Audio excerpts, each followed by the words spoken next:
sejam todos muito bem-vindos a mais um episódio do Ânima Saúde, o podcast mais saudável deste Brasil. Nosso objetivo é trazer para vocês semanalmente informações confiáveis através de profissionais altamente qualificados, porém com valores e propósitos muito bem estabelecidos. Sou a doutora Vanessa Vinck, a sua anfitriã, junto com... Dr. Diogo Vinck, e espero vocês todas as quartas no Ânima Saúde. E hoje, doutora Vanessa, tá de verde, hein? Eu sabia que ia vir essa piadinha, imagina se eu tivesse maduro. Meu Deus O povo do de casa já céu, deve hein? estar assim, tam, tam, tam, tam. Mesma coisa assim. Obrigada, amor. Tá linda. Obrigada, são seus olhos. E hoje, o cara é especialista no assunto, né? Pois é, mas antes da gente apresentá-lo, vamos falar da nossa lojinha Ânima, Vamos né? Os aos avisos paroquiais Hoje, desse loja podcast. Ânima somente online, tá? Moldura, olha só, que linda, de Nossa Senhora, Muito bonito mesmo. Nosso Senhor Jesus Cristo. Olha aqui, ótimo para colocar na parede, em cima da mesa. Olha que maravilha para dar de presente. E olha essa imagem aqui, Pronto. São Bento, olha que lindo. Ó, de mármore, Lucas. Olha aí que maravilha, gente. Muito bonito. Para dar de presente, podem comprar. Pessoal, não se esqueça de se inscrever no nosso canal, @Ânima Saúde Podcast. Lembra, nós não estamos mais no mesmo canal. Então, a sua inscrição é super importante pra gente. Já começa logo a compartilhar esse episódio, porque hoje nós vamos falar de um tema que eu tenho certeza que você pode se identificar, ou se você não tem, alguém na sua família pode ter também, que nós vamos falar sobre diabetes. E eu trouxe um especialista no assunto, ou seja, já começa a compartilhar no grupo de WhatsApp, no grupo da escola, no grupo da família, porque esse assunto vai ser bem importante e temos muitas coisas para falar sobre ele. Hoje o nosso especialista, ele é médico, ele é endocrinologista e metabologia, professor da graduação e pós-graduação de endocrinologia, palestrante e escritor, casado com a Raquel, pai do Eduardo e Leonardo, e ele é católico. Seja muito bem-vindo ao nosso episódio de hoje, Dr. Rodrigo Mendes. Obrigado, fico lisonjeado de estar aqui com vocês, né? Vanessa, que foi minha colega de turma na época da graduação, medicina, então histórias lá atrás, né, que trazem laços, que trazem esse momento aqui, né, acontecendo. Então, vai ser um prazer poder contribuir, espero que as pessoas gostem, né, e esclareça realmente as dúvidas sobre esse tema que eu acho que vocês vão falar agora, né, que a gente vai estar conversando. Maravilha! Aproveitem, não percam, porque além disso ele é professor. Então, Exatamente. será uma aula. Já comecem encaminhando. É um Porque prazer inenarrável ter você aqui com a sensacional, gente. né? Verdade. Imagina, estudou comigo, só não pode falar o tempo, né? O ano, Eita, porque aí você essa começa a galera mais escolher, velha aí, não sei aí não, começa hein? a fazer as contas da idade. Sim. Mas olha, é um prazer enorme mesmo ter um colega de turma aqui. Imagina, prazer Né? é meu. Também tive a E sempre oportunidade foi de muito cuidar bom, da saúde de padrão. vocês, Exatamente, então, já foi nosso médico, Da na família, da verdade, minha da mãe família. E super bom padrão desde a faculdade. Não é à toa que você está aqui no podcast Obrigado mais pelo convite, saudável gente. deste Brasil. A sua formação endócrina, né? Mas a Vanessa sempre falou, você sempre teve uma paixão por essa linha, né? Diabetes. Sim. Você teve uma formação muito, muito pesada nesse lado. Eu acho que assim, a gente poderia começar bem do básico, né? O que seria a diabetes, né? Pra gente explicar pro pessoal, e aí depois a gente vai falar sobre todo esse assunto. Perfeito. Acho que popularmente as pessoas conhecem diabetes como o excesso de açúcar no sangue. E é exatamente isso. A gente tem um aumento permanente, não é algo transitório, não é algo isolado, então é um aumento permanente dos níveis de glicose no sangue. E por que isso acontece? Que as pessoas já têm essa dúvida, né? A gente tem, na verdade, uma deficiência de um hormônio chamado insulina, e essa deficiência ela pode ser parcial ou total. E aí, obviamente, isso está muito relacionado a inúmeros fatores, né? Dentro de tempo de diabetes, o tipo de diabetes, mas o fato é que a insulina tem esse papel de colocar esse açúcar, a glicose do sangue, para dentro das células como fonte de energia. E quando falta esse hormônio, que tem essa função, a gente acaba tendo um excesso de carboidratos, na verdade de glicose no sangue, e isso acaba desencadeando inúmeros fatores relacionados à doença. Qual que é o impacto da diabetes no Brasil e no mundo, né? Porque hoje nós estávamos até revisando, porque o Diogo vai fazer uma palestra semana que vem num congresso de fertilidade em São Paulo. Uhum. E aí, uma das causas principais, até mesmo de fertilidade masculina, é o estresse oxidativo. E está muito relacionado também à obesidade. E aí, a gente foi fazer, né, aquela revisão da epidemiologia e se Uhum. assustou com a quantidade de sobrepeso e de obesidade no Brasil. E qual seria essa relação direta? Teria essa relação em relação à diabetes e o impacto da obesidade e no Brasil como um todo, como uma saúde pública? Com certeza. Falando do tipo de diabetes que tem uma relação íntima com excesso de peso, é o diabetes tipo 2. E aí a gente sabe que o excesso de peso, principalmente relacionado ao excesso de gordura visceral, que é aquela gordura tipo maçã que se acumula mais na barriga, né? Produz uma série de substâncias inflamatórias ou pró-inflamatórias que atrapalham a ação da insulina, que é o hormônio que eu acabei de explicar, que faz, né, essa movimentação, né, faz esse transporte da glicose do sangue para dentro da célula. Então, acaba gerando que a gente acaba fazendo o que a gente conhece como a resistência insulínica, né? Então, realmente, mais de 60% da população brasileira e mundial está acima do peso, então é uma epidemia. Diabetes tipo 2, né, consequentemente, é uma doença que acaba andando muito junto, tanto é que tem um termo que a gente chama de diabesidade. Então, exatamente porque o excesso de peso acaba impactando muito no diabetes tipo 2. E aí, só para as pessoas terem uma noção de números, 90% das pessoas com diabetes tipo 2 estão acima do peso. Então, obviamente, não é uma regra, mas é a grande maioria, né? É uma relação gritante, igual quando a gente começa a pegar os estudos do aumento da infertilidade masculina, ela começa a aumentar muito ali em 1970 e o boom entra muito a partir dos 2000. Ou seja, e aí é o momento também que a gente começa a observar o boom de sobrepeso, o boom de obesidade, que provavelmente eu ia te perguntar isso, se vocês têm na sociedade de vocês também algum número. Quando que houve esse aumento da diabetes? Vem aumentando? Tem essa relação com esse timing, muito em relação à entrada do século XXI ali, por causa da alimentação? Vocês têm mais ou menos esse boom da doença?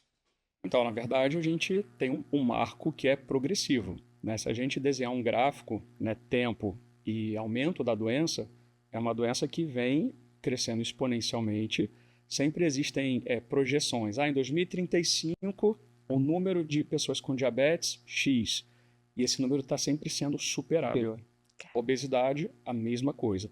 Obviamente, né, urbanização, industrialização, dentre outras questões, inclusive comportamentais, estão muito relacionadas, né, a esse comportamento dessas duas doenças. E, principalmente, né, quando a gente faz a avaliação sobre infertilidade masculina, tanto excesso de peso, né, tem uma relação com o que a gente chama de hipogonadismo masculino, então acaba impactando nos níveis de produção dos hormônios masculinos, e o diabetes também, principalmente o diabetes de longa data, né, de muito tempo e descontrolado, que aí são os níveis muito elevados de glicose no sangue que vão trazendo as complicações, né? Só para você ter uma ideia, esses estudos que jogam para frente, eles falam que em 2050 metade da população da Europa eles não terão, né, quantidade suficiente de espermatozoides para engravidar as mulheres. Esse é o projeto. Essa projeção, né, que vem É um acontecendo. número alarmante, né? Não, assustador.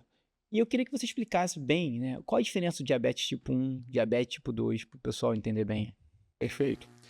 Então, a gente tem vários tipos de diabetes. Esses são os principais, né? Se a gente for falar em termos do mais frequente, é o diabetes tipo 2. O diabetes tipo 1, embora também esteja aumentando, não é tão frequente igual o tipo 2. Se a gente puder trazer aqui algumas características, né, para a pessoa que está assistindo a gente entender, o tipo 2 acaba classicamente acontecendo mais depois dos 35 anos de idade, a partir dos 35 anos de idade, mas a gente não pode falar que é uma exclusividade da pessoa que é adulta. Que antigamente a gente tinha uma classificação, né, que era o diabetes juvenil, que era mais da criança e do adolescente, e o diabetes do adulto. Então a gente, na verdade, foi evoluindo, né, os estudos, as pesquisas, e a gente sabe hoje que uma criança, um adolescente, embora não seja o mais frequente, pode ter diabetes tipo 2. Esse diabetes comumente está relacionado com hábitos de vida que não são os melhores, não são os adequados. Então, pessoas sedentárias, que não praticam atividade física, que se alimentam muito à base de ultraprocessados, industrializados, com uma ingestão calórica, né, um teor de calorias muito elevado, e aí acaba contribuindo com o ganho de peso, excesso de gordura visceral, resistência insulínica e também, né, dificuldade, né, na produção de insulina à medida que esse problema ele vai perdurando, se arrastando. Então, a gente pode falar que o diabetes tipo 2 tem alterações metabólicas muito associadas aos hábitos de vida, mas também história familiar. Então, se eu tenho um pai que tinha diabetes tipo 2, uma mãe que tinha diabetes tipo 2, obviamente eu tenho uma chance maior de manifestar essa doença. E aí, por isso, geralmente ela é silenciosa, né? E a gente tem que fazer o rastreio, silenciosa mais no início. A gente tem que dosar pelo menos uma glicose em jejum para entender os níveis, né? E se tem alguma suspeita, né, que leve a gente a fazer uma investigação mais aprofundada, né, mais profunda, para descartar a doença. Já o diabetes tipo 1 é uma doença autoimune. O que significa isso? O corpo da pessoa produz anticorpos contra estruturas que são próprias daquele organismo. No caso, contra as células beta-pancreáticas. Essas células, né, estão lá no pâncreas, que é um órgão que tem várias funções, dentre elas, produzir insulina. Se essas células são destruídas, existe uma deficiência total na produção de insulina, e aí a gente está falando aqui desde o início, né, a falta desse hormônio gera uma impossibilidade, uma incapacidade de metabolizar a glicose, que vem dos carboidratos, principalmente, que são ingeridos na alimentação, e os níveis são mais elevados. Geralmente, o diabetes tipo 1, classicamente, é o diabetes que tende a começar na infância e na adolescência, de forma mais aguda.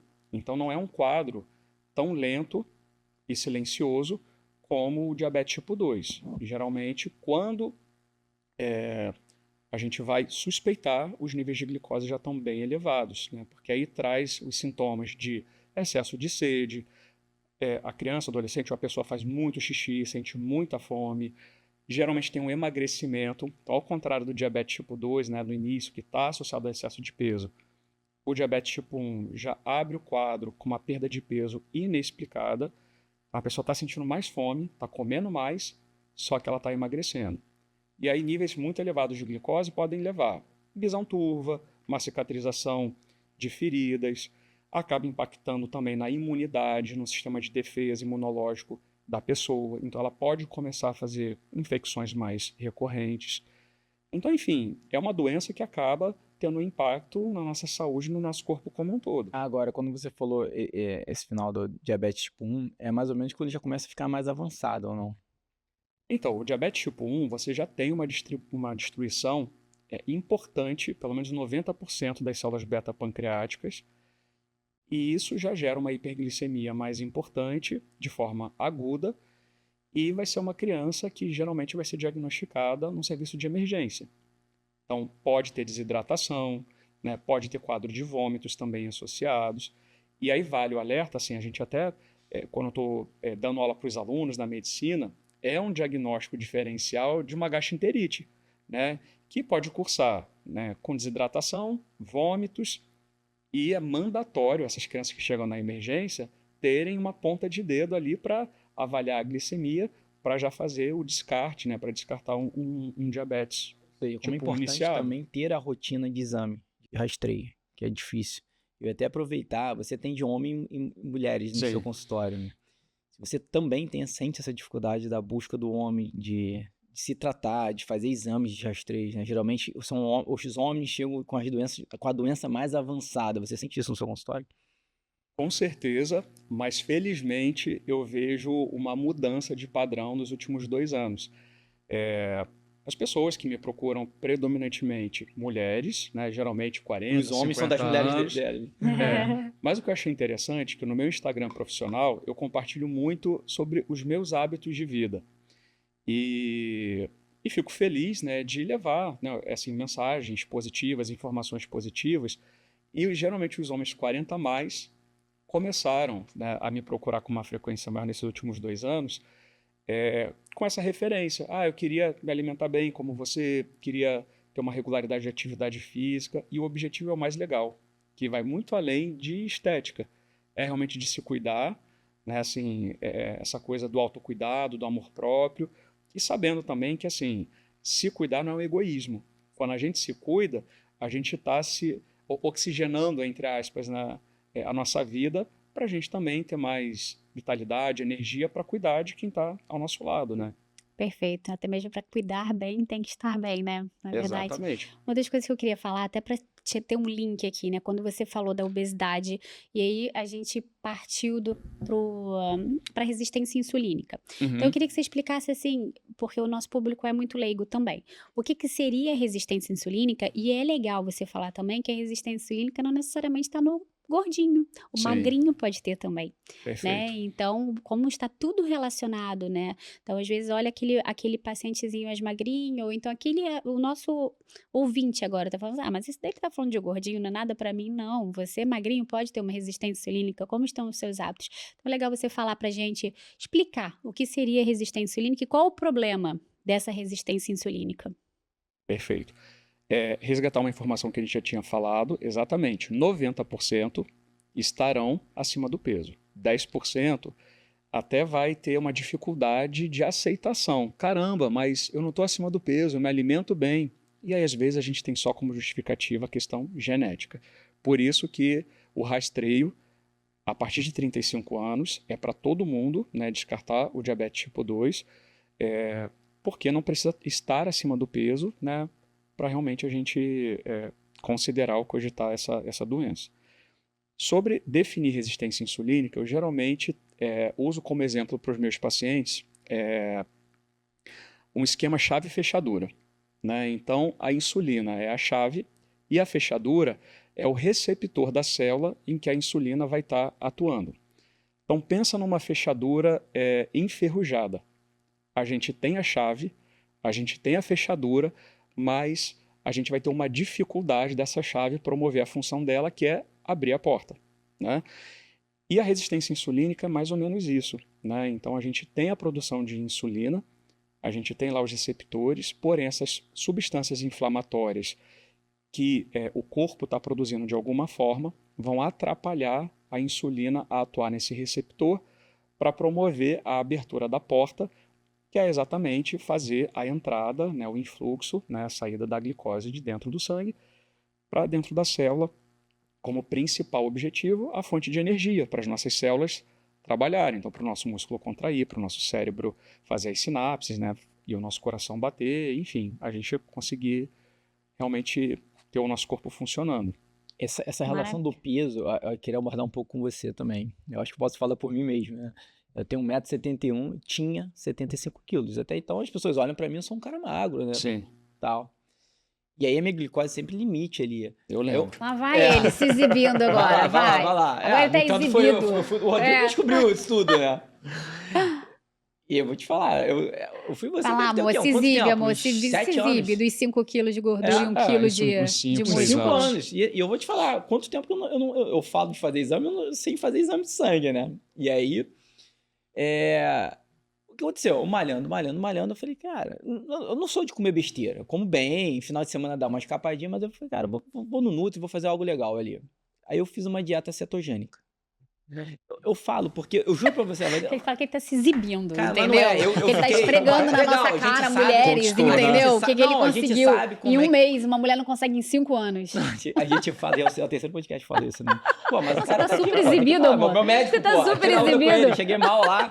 Cara, cheguei mal. Cara, mas eu fiquei assustado, porque eu sou um cara magro, né? Olhando assim, que é 75 quilos, Aham. em 40 dias, eu malhando e troquei a alimentação com essa dieta cetogênica, eu perdi 4 quilos de gordura. E ganhou 1 quilo de massa em Sim. 40 dias. Vai a Não, gente mas fazer olha só, isso, mulher, gente. Tem dois fatores aí, né? Sério. O primeiro fator... Testosterona.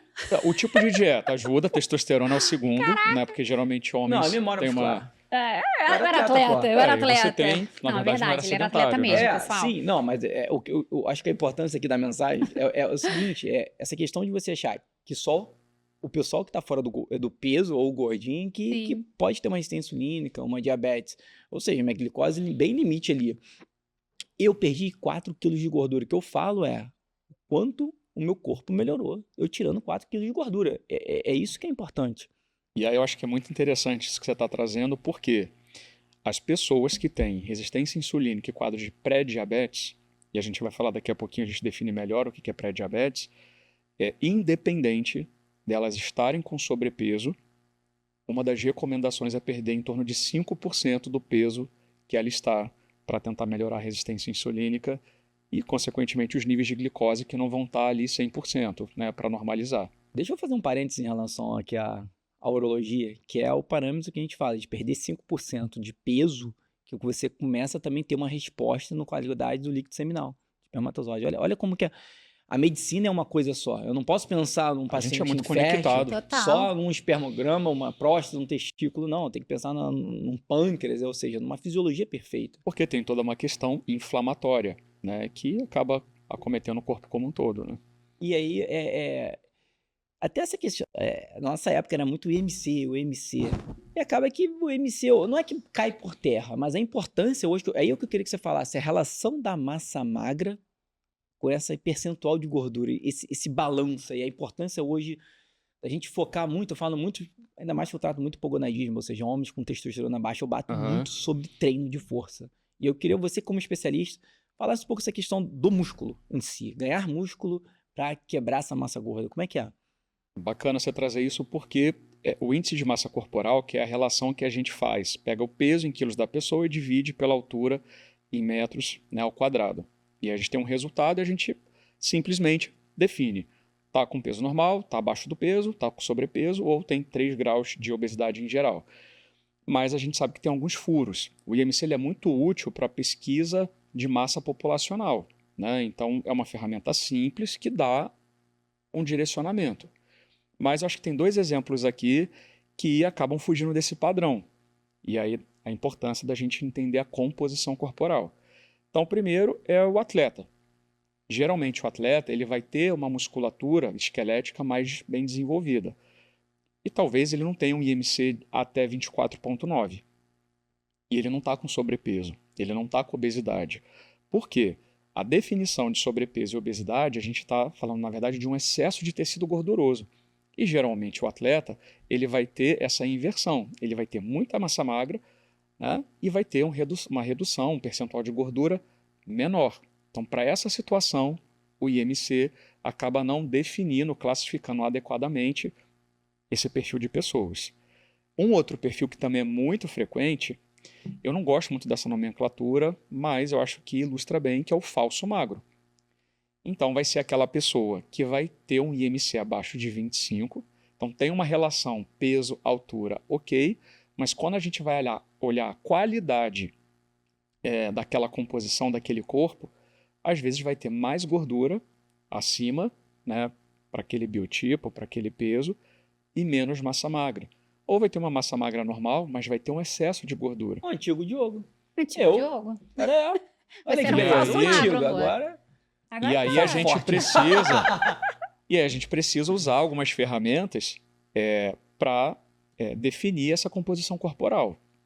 Na prática, a gente acaba usando muito a bioimpedância, né, que tem até balanças portáteis, né, que dá para fazer em clínicas, em consultórios, e tem métodos, obviamente, mais acurados, mais precisos, mas que muitas vezes uma boa bioimpedância já dá uma boa direcionada e a gente não precisa ficar correndo atrás desses outros recursos, né? E aí a bioimpedância dá o nível da gordura visceral, o nível de percentual de gordura corporal total, de massa esquelética, água corporal. E é um recurso relativamente simples, né? Que a gente consegue definir não só o diagnóstico, mas também traçar estratégias e acompanhar. Então, depois que a gente começa o tratamento, a gente também vai, nesse segmento, fazendo novos exames, né, novas pesagens, para entender se esse paciente não só está perdendo peso, mas também está modulando, né, melhorando a composição corporal dele. Massa, né? E fica um olhar muito mais individualizado. Sim, Mas exatamente. lembrar que músculo é patrimônio. Óbvio que a estética importa, é importante as pessoas também valorizarem isso, mas isso o músculo é patrimônio. Sim. Velhice. Tanto metabolicamente quanto a parte motora, né? Então, quando a gente pensa na geriatria, a gente sabe que a sarcopenia, né, a concentração, né, de massa magra, de massa esquelética reduzida, contribui, né, para o idoso cair, bater com a cabeça, né, fazer um traumatismo crânioencefálico, né, pode quebrar um colo de fêmur.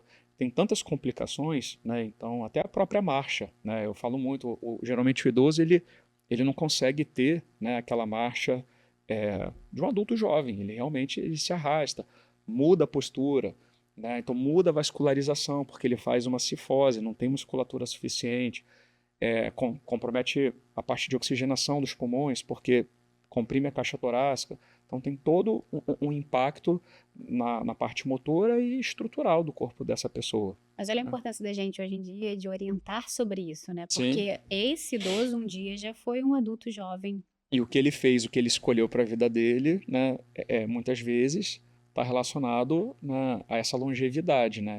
Não é só sobreviver mais, é sobreviver mais e bem. Com qualidade. E o pessoal lá em casa está ouvindo a gente agora e falou: ai meu Deus do céu, será que eu tenho diabetes? Será que eu tenho resistência insulínica? Quais são os sintomas assim, que tem que chamar a atenção? Falar, não, calma aí, isso aqui não tá legal. E procurar um médico. Tá. Eu acho que para ficar mais didático, eu separaria em 2 cenários. O diabetes descontrolado, em que a glicose vai estar muito alta no sangue, são esses sintomas que eu já citei, como muita fome, muita sede, fazendo muito xixi. Às vezes, no vaso sanitário, pode aparecer formigas por conta do excesso realmente da glicose no xixi, na urina. Além disso, visão turva, pode ter tonteira, cansaço muito excessivo, sem uma causa que possa explicar esse cansaço, né, mais exacerbado. Emagrecimento sem causa aparente também. Isso tudo chama atenção para uma investigação mais imediata de descartar o diabetes. Não tem como perder muito tempo. Realmente tem que procurar uma avaliação médica logo e até um serviço de emergência. Agora, pensando mais no tipo predominante de diabetes, que é o tipo 2, primeira coisa é lembrar que na maioria das vezes é silencioso. Então, só vai saber no início se está alterado se fizer o famoso check-up. Se procurar uma avaliação médica para fazer pelo menos uma glicemia de jejum, uma hemoglobina glicada, que são os exames de triagem iniciais e que, dependendo do resultado, vai direcionar a necessidade de novos exames para descartar ou fechar o diagnóstico. Agora, se são exames normais, e aí, obviamente, dependendo da saúde de cada um, está acima do peso, não está, tem histórico na família, não tem, aí esse médico vai estar direcionando a frequência que esses exames devem estar acontecendo e sempre orientando a prevenção, que aí é o estilo de vida, né? As pessoas estão cansadas de saber que devem se exercitar, mas não gostam, que tem que fazer uma alimentação predominantemente saudável, mas às vezes pagam para ver, né? E fazem mais escolhas. Então aí fica sempre essa oportunidade, né, de construir um estilo de vida bacana para prevenir o diabetes. E aí eu acho que, já para aproveitar o gancho, 90% das doenças crônicas são preveníveis. Ou seja, elas estão relacionadas às escolhas que a gente faz no nosso dia a dia. 90%, olha o número. Então, é claro que as fatalidades, as doenças autoimunes, né, algumas doenças sem explicação, acontecem também. Mas na grande maioria das vezes está nas nossas mãos, né? A forma que a gente vai contar a história, que a gente vai viver e como que a nossa saúde vai evoluir ao longo dos anos. Então, acho que essa mensagem é muito legal deixar para as pessoas. É aquela história, né? A genética tá ali, né? Aquela arminha apontada para você, mas quem aperta o gatilho é como você está instalado na tua vida, né? Teu estilo de vida, como é que Perfeito. você vive, né? E em relação a tudo, né? Corpo, mente, alma, espírito, né? É uma coisa, uma unidade. É a saúde, né? A definição de saúde, né? Exatamente, não é só ausência de doença. Perfeito. E aí, como que aquele paciente pode, antes do diagnóstico de diabetes, por exemplo, eu queria entender o famoso pré-diabético.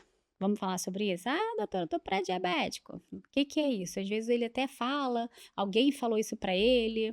E aí, como que ele pode entender que ele está pré-diabético? Tá.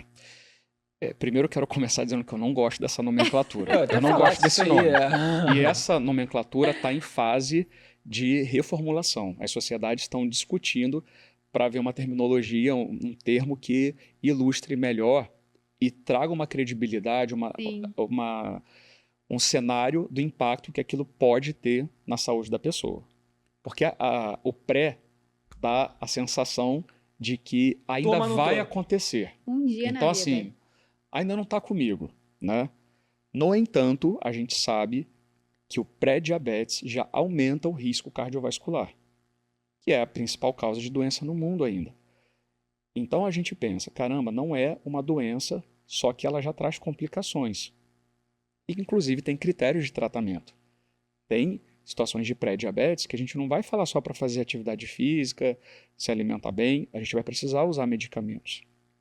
Então, eu acho que essas informações são importantes, né, para quem está acompanhando entender o cenário. Agora, a definição é laboratorial. A pessoa não vai ter sintomas para suspeitar que está com pré-diabetes. É claro que está com excesso de peso, tem uma acantose nigricans, que são manchas escurecidas, geralmente aqui atrás do pescoço, embaixo do braço, nas virilhas, que mostram que a insulina não está conseguindo atuar, né, sinal de resistência insulínica. Tem história de síndrome dos ovários policísticos, também é fator de risco, não só para pré-diabetes, mas para diabetes também. A mulher que teve história de diabetes durante a gestação tem pelo menos 40% de chance de evoluir para o diabetes tipo 2 em algum momento da vida. Então tem que tomar muito cuidado com esse perfil de mulheres, né? Elas precisam ter um olhar especial no acompanhamento. E laboratorialmente, aí falando dos critérios, a gente faz uma glicemia de jejum, geralmente um jejum de 8 horas, super suficiente. E aí tem níveis específicos, que se vocês quiserem eu posso falar aqui. Queremos. Pessoal, aí já pega o papelzinho e anota. Eu tenho certeza que vocês já vão buscar aquele examezinho lá da gaveta e já vai conferir. Pode falar, doutor Rodrigo. Então, níveis de glicose entre 100 e 125 miligramas por decilitro, né, são compatíveis, né, com uma possibilidade de pré-diabetes que precisa confirmar. Porque às vezes, né, pode ter alguma alteração, a pessoa estava com uma infecção, estava usando corticoide, tem outros fatores que podem interferir naquela dosagem, então isso precisa ser avaliado. E geralmente a gente faz uma segunda avaliação pedindo o teste oral de tolerância à glicose, que é um teste mais específico em que o paciente vai no laboratório em jejum e faz uma coleta, né, da glicose em jejum novamente, toma uma solução bem adocicada, bem açucarada, geralmente sabor limão, guaraná, e 1 hora depois, que é uma novidade, porque até ano passado eram 2 horas. E aí, uma das primeiras sociedades, na verdade, a primeira sociedade que se posicionou com esse novo critério foi a Sociedade Brasileira de Diabetes. Então, a gente usa 1 hora após sobrecarga dessa solução, dosa a glicose, e aí tem níveis para a gente entender se realmente é um pré-diabetes, e aí esses níveis também são valores novos. Se o nível está 1 hora depois da sobrecarga entre 155 e 208, a gente chama, essa pessoa é intolerante à glicose, e a gente confirma o pré-diabetes. Se o valor for menor do que 155, exame normal. Se o valor for maior ou igual a 209, fecha o diagnóstico de diabetes tipo 2. E a gente também tem a hemoglobina glicada, que é uma outra forma de avaliar, e lembrando que assim, esses exames eles são complementares no que eles estão avaliando, embora todos eles estejam avaliando o perfil do metabolismo da glicose, mas a hemoglobina glicada vai estar avaliando como que essa glicemia média se comportou nos últimos 3 meses. Então ela traz um outro olhar, né, sobre essa avaliação, e também tem faixas. Então, se essa hemoglobina glicada ela é menor que 6,5, a gente afasta diabetes, porque tem que ser maior ou igual a 6,5. Se ela é menor do que 5,7, afasta diabetes, só que entre 5,7 e 6,4 é sugestivo, né, e precisa confirmar pré-diabetes. Uma mensagem aqui. Eu recebo muitos pacientes, não, minha glicose está ótima lá, tá? Vamos lá, 87 com hemoglobina glicada de 6. E o paciente acha que está voando. Acho que esse exemplo que você está dando, né? Sim, porque aí a glicemia de jejum infere, está mostrando para a gente como que o fígado daquela pessoa está produzindo glicose durante o jejum. Só que a glicada, ela pode estar alterada porque depois que ela come, não tem insulina suficiente ou tem uma resistência insulínica que não deixa metabolizar, fazer a digestão dos carboidratos que foram ingeridos. E aí o escape pode não ser em jejum. Esse escape de glicose pode ser depois que ela come o carboidrato, né? 1, 2 horas depois dessa alimentação. Então, por isso que a gente acaba entrando no detalhe. Meses, né? Porque é na hemáciazinha, Exatamente. A glicose ligada à A minha vida da hemácia, Tem uma avaliação 90 mais ampla, dias. né? Não Perfeito. uma foto inicial. Tá. E o paciente que entrou nesse limiar do pré-diabetes, vamos botar assim, tem como regredir? Perfeito. A terminologia que a gente usa é remissão.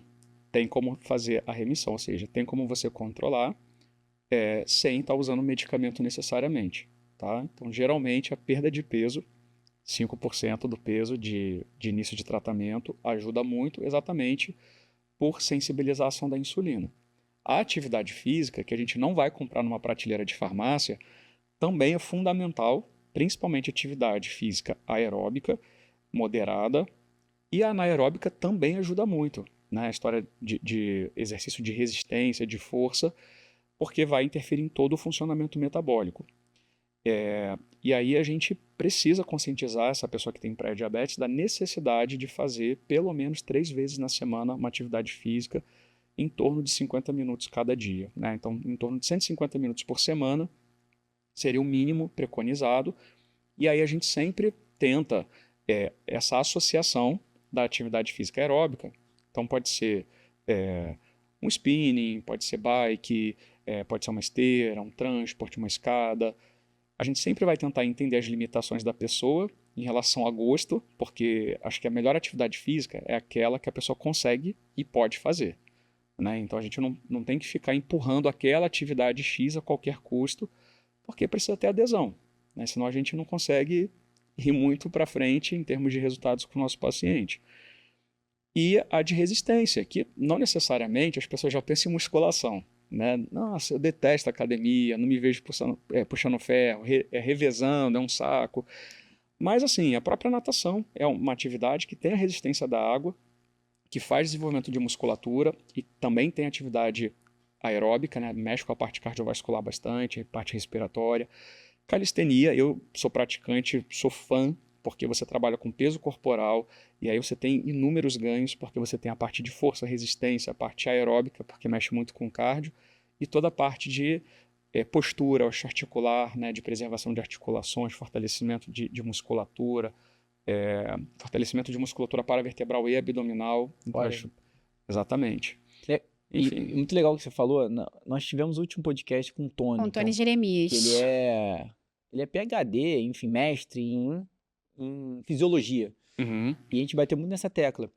E aí Ele é educador físico, né? Não, professor de educação física. Inclusive, pessoal, olha só, vai assistir lá esse podcast que tá muito legal, porque eu fiz questão de trazer o Tony aqui exatamente para vocês entenderem que vocês não precisam gastar R$1 para sair do sedentarismo, tá? Ou seja, como o Dr. Rodrigo falou aqui pra gente, com o peso do próprio corpo, tá? Então assiste esse podcast porque ele deu inúmeras dicas, tá? E hoje vai fazer total sentido com esse podcast aqui, tentando prevenir uma doença crônica e bem prevalente, né? Existe muito paciente, você deve atender online também, que está no interior, na fazenda, essa era a grande dificuldade. E aí ele explicou, foi o que você falou, você pode fazer exercício com o próprio peso do corpo. Ele passou várias técnicas e você tem muita resposta. E o que é interessante é que muitas vezes, né, isso é servido de desculpa. Então, assim, aqueles pacientes que viajam pra caramba, você consegue fazer no quarto de hotel, né? Basta ter, né, um pedaço de chão e um espaço ali para você conseguir se movimentar um pouco. Ah, mas eu tô com meu ombro lesionado. Ok, você pode pegar um elástico, tem uns slings, você pode malhar a perna, né? E aí a gente vai conseguindo, né? Hoje, acho que a pandemia trouxe muito esses recursos, né? Tem vários tutoriais, tem a parte de personal online, a gente tem vários educadores físicos, né, com programas e plataformas que dá para você fazer um acompanhamento desde daquele aluno que é mais iniciante, nível intermediário ou nível avançado. Então, assim, recursos, né, para todos os tipos e todos os gostos a gente tem, mas também tem que ter aquela conscientização, aquele compromisso e autorresponsabilidade com a própria saúde, né? É muito legal o teu perfil. É o que eu falo muito.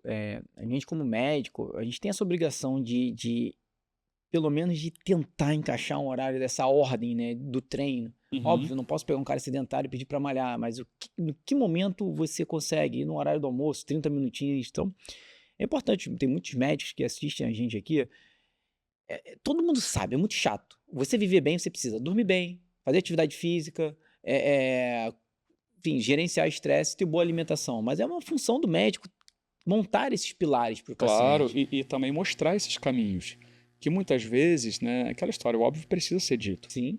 Então, e tem fases de negação, então, às vezes a pessoa vai estar negando e nem está percebendo que está, né, com dificuldade em aceitar a condição dela, a realidade dela. E é nosso papel, muito mais do que ficar prescrevendo remédio, educar os nossos pacientes. Essa é a grande verdade. Fundamental. Eu queria trazer Perfeito. mais um caso aqui que eu queria com você. De um paciente com uma glicosezinha ali também baixa, de 80, 89, 88, enfim, com uma hemoglobina glicada baixa, vamos lá, 5,3, com uma Uhum. insulina de 20. E aí? Esse paciente, eu tô trazendo porque é uma realidade do consultório. Esse paciente com uma glicose baixa, com uma hemoglobina glicada alta, e aí tem muitos pacientes, não, minha glicose está ótima, globina glicada baixa, minha glicose baixa, mas uma insulina mais elevada.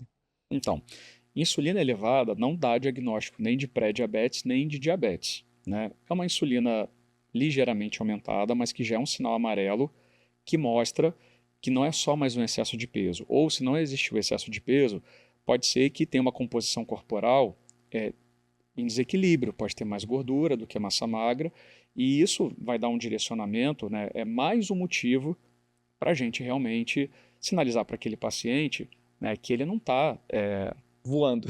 exatamente. Ele realmente requer cuidados, além de uma pessoa que só precisa ajustar o estilo de vida dela. Porque se a gente fosse desenhar uma linha evolutiva de como as coisas acontecem, então geralmente, né, você tem a história familiar, você pode ter os hábitos de vida ali contribuindo, e geralmente você tem a resistência insulínica, que é ilustrada por um aumento de insulina, tem lá o HOME-IR, né, que é um índice que faz uma avaliação da resistência insulínica. Não é o padrão ouro, né, não é assim o que fecha o diagnóstico, mas a gente sempre vai olhar principalmente a história de vida daquele paciente, né? Então os exames eles norteiam. E a insulina acaba sendo um parâmetro, né, para a gente avaliar a resposta do tratamento, né? Geralmente quando esse paciente está fazendo atividade física, ele está fazendo uma alimentação que reduz um pouco o teor de carboidrato, né? Uma proposta de reduzir a inflamação daquele organismo, daquele corpo, essa insulina tende a baixar. É claro que, assim, falando de exame laboratorial, dosar a insulina não é a melhor técnica, porque a estabilidade da insulina no sangue não é tão boa. Então, pode ser, né, que quando a gente faz a dosagem, se a insulina vier baixa, tem duas justificativas. Ou realmente ela reduziu porque essa pessoa sensibilizou a insulina, ou pode ser que ela esteja sendo dosada num momento de instabilidade, né, de baixo nível sérico. Tanto é que quando a gente vai avaliar a funcionalidade de célula beta, a gente acaba não dosando insulina, a gente dosa o peptídeo C, que é um fragmento, né, quando a insulina é liberada, que tem uma estabilidade maior no sangue. Mas é um recurso, é um parâmetro que a gente acaba utilizando. E soma com a principal, que é a história clínica. Sim, Paciente história clínica, sedentário, enfim. clínica soberana, Total, certamente. né? E o diagnóstico de diabetes? Como que o pessoal pode identificar que realmente tem a doença? Maravilha. Então tem os sintomas que a gente já falou bastante, né, que vão ser a suspeição, mas a gente realmente fecha o diagnóstico com exames. E aí a gente volta, resgata, né, glicemia de jejum, hemoglobina glicada e teste oral de tolerância à glicose. Glicemia de jejum maior ou igual a 126 mg por decilitro, a hemoglobina glicada maior ou igual a 6,5%, e o teste oral de tolerância à glicose, se for uma hora pós-sobrecarga, maior ou igual a 209 mg por decilitro, e se for 2 horas pós-sobrecarga, maior ou igual a 200 mg por decilitro. Se a gente tiver uma única dosagem no sangue com dois parâmetros alterados, a gente não precisa fazer um segundo exame para confirmar. A gente está falando com pessoas, né, que não são profissionais de saúde, então acho que vale aqui a mensagem para vocês, pessoal.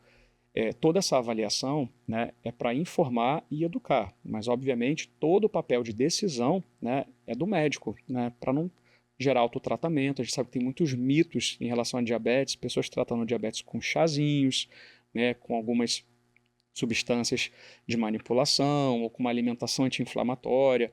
Isso não existe, na verdade, né? A gente pode ter alguns suplementos que auxiliam, né, que ajudem no processo, mas se a gente não fizer um tratamento convencional, que é com medicamentos para metabolizar a glicose, a gente realmente vai estar descobrindo, né, ou tratando de forma inapropriada essa doença. O diagnóstico chegou, né? Que é aquela parte que a gente aprende muito na faculdade também, né? E nós fizemos juntos, inclusive, Sim, né? Que é aquela coisa, diagnosticar doenças e tratar doenças. Isso a gente aprende de forma, né, perfeita, do último medicamento. Só que legal também é trazer exatamente essa parte que você falou. A genética, ela tem uma parte, mas a epigenética, né, o que a gente faz, onde a gente está instalado, Modula. modula completamente. Então, olha se a gente parar para pensar, né? Porque hoje a gente tem um outro olhar, porque a gente estudou e correu muito por fora, né? Com a medicina hoje em dia que eu faço, com a medicina mais de estilo de vida, né? Você com a endocrinologia, né? O Diogo até mesmo como urologista, mas tem uma visão funcional e metabólica do homem. Olha como a gente não aprendeu isso na faculdade. Sim. Eu, pelo menos, não aprendi isso na faculdade. Eu vim aprender A isso gente vai no dia a dia. Você construindo. vai construindo o teu conhecimento, né? E você entender e você para raciocinar.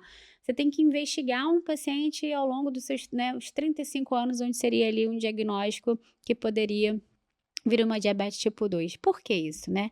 É aqueles 35 anos, né, 35, 40, o que que foi feito nesta vida, né? Aham. Desses últimos 40 anos, como que foi essa vida dessa pessoa, né? Então, obviamente, foi o que você falou, tem ali as fatalidades, tem o ponto e tal, mas se a gente consegue, cada vez mais que eu estudo, que eu vejo, que eu converso, que eu trago profissionais aqui de todas as áreas, de todas as especialidades e todas as doenças, a gente vê como que a prevenção é muito antes. Importante. E isso a gente começa até antes da infância, né? Na barriga da mãe, né? Numa programação Perfeito. metabólica gestacional.